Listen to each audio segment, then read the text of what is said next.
Welcome back. This one is really important to me, being a parent who's a little one. My oldest son is about to start big school, and I'm terrified. When we think about back to school, we often think about the emotional, the mental, the physical well-being of our children. But I find that often it's the parents who need equally as much support in the process. And I'm laughing because it's not really a joke. So to all the parents out there, we've got your back. This one is for you. And joining us to share some golden advice is the Family Counselling Centre. Its Director and Senior Counsellor, Andrea Nettle, and Sue-Ann Richardson, Social Worker and Senior Counsellor. Thank you so much for joining us this morning. Thanks for having us. These are crazy times for a parent because I always call them the bottlenecks. You know, where so much of your own baggage, your hopes, dreams, dashed dreams, gets filtered through this, but it could be one of the most amazing, beautiful moments of your life. It's what you're going to go back to and keep remembering and looking back at. What are the major reasons why we have such a groundswell of emotion when we send our little ones off to school? Even the way I say that sounds so dramatic.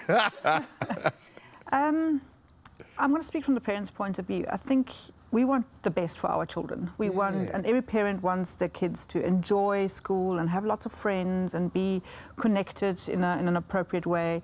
And I think handing over our children to the school is like, what are they going to do with them? You know, how are they going to actually, do they know all these things about my child that I know about my child? How brilliant they actually are. Indeed, are they going to be able to recognize that? And I think, and there's an expectation, and there is this, you know, I speak to some primary school parents, and they talk about the child's matric.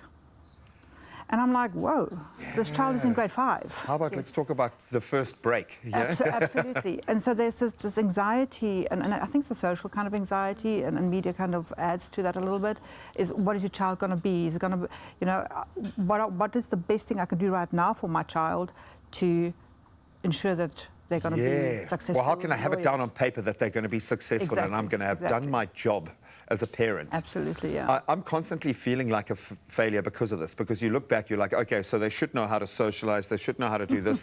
By the time I put them there, I'm like, no, that's not the child that I had to try to get into the car for 3 hours this morning with much failure. So there are some it feels like negatives wrapped up in the baggage that gets presented to us as parents through that. That's one side. The flip side is a lot of positive, wonderful motivation, opportunity for new things. I think that's when, certainly for young girls, where the arc really kicks in, where they can start plugging into a lot of other influences. What are some of those major positives that we should give the time to appreciate, to enjoy? Well, I think you make a good point. As parents, we feel like we need to have prepared our children, and then they go to school and they should succeed immediately. And I think we need to change the way we view that. School is an opportunity. School is a learning experience. We don't teach them socialization. We teach them one-on-one relationship. They go to school to practice socialization. Completely. And so I would say it's the soft skills that they learn at school that actually is what is so exciting. Your kid can come back, they are so resilient. They can come back having had a hard experience and come back into the safe space, which is their home, and you can help them reframe it, rethink it, re-explore it, and go back the next day with a new opportunity. I mean, maybe they're in small school, maybe in their big school, you know. There might be 50 other kids they could try with. Completely, and So it's a social minefield. That's been one of our biggest things, is entering into a big school that goes right up to matric level.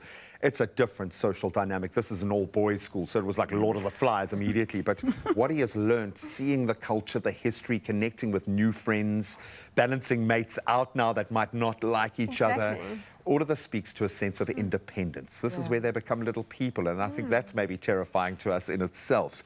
How do we then foster that sense of independence, but still be supportive, so that they don't think for a second that we're not there if they fall down, but that they can actually pick themselves up if they do? Yeah, I think the one thing, like Sue-Ann has alluded to, is your kid is very resilient, more so than we actually want to believe. That's how they start. Yes. And I think I believe we as parents, we want to protect them from too much sometimes, or we want to overly encourage them. And I think it's so important for us parents to allow the child to approach us. Get out of the way, yeah. Yeah, and allow them, to give them space to really hold whatever has happened at school, you know, positives and the negatives. We tend to want to fix the negatives. We tend to want to kind of find solutions for them. Yeah. Sometimes they just want to offload. For sure. I mean, I know dads are often wired like that. We want to just, okay, I'll take over. I'll go to school for you tomorrow and I'll sort it out, you know? Yeah. There is an opportunity for us to grow through this process and possibly let go of a bit of baggage, but it requires getting practical.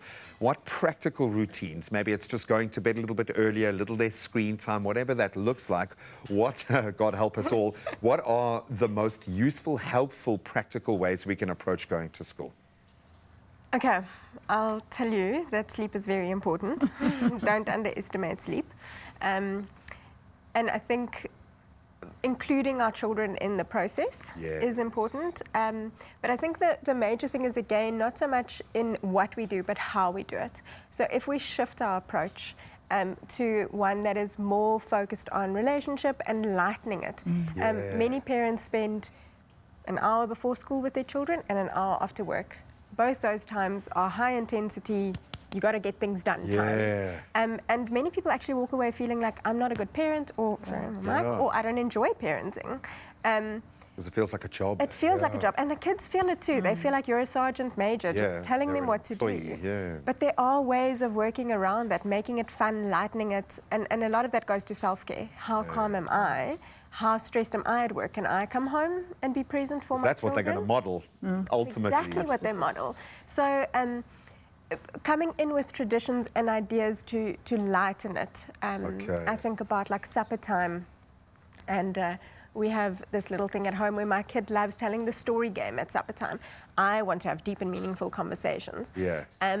And it's hard, so you've got to find the balance, because sometimes what they really want from you is just to play the story game. Just be light, And then maybe once you've done that, you can ask them the story, but it's got a lot to do with how you approach it. Oh, completely. And I think it's like teaching someone how to drive for the first time in a Ferrari. That's what we've got. We've got emotional Ferraris here that can go 0 to 100 in under 3 seconds. They haven't learned how to drive them yet. So just bear that in mind. Go easy. Go easy on the little ones. Thank you so much. I am feeling a little bit less of a failure as a parent right now just for doing this. We haven't even started the year yet. I think the bottom line is we can both do with lightening, and that's parents and children during these crazy emotional times. And we want to gear up for success in the right ways, not as an expectation.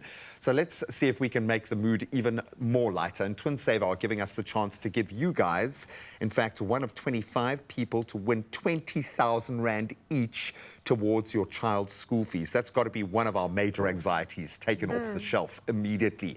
So how you do it? Simply buy any 2 TWINSAVER facial tissue packs. We'll use them on the day, no doubt, when you're sending your little one off to big school. And you can visit twinsaver.co.za for more info. And I'm going to say straight away to both of you, thank you so much and all the best of luck for this, I'm sure, very emotional year ahead. Thank you very much.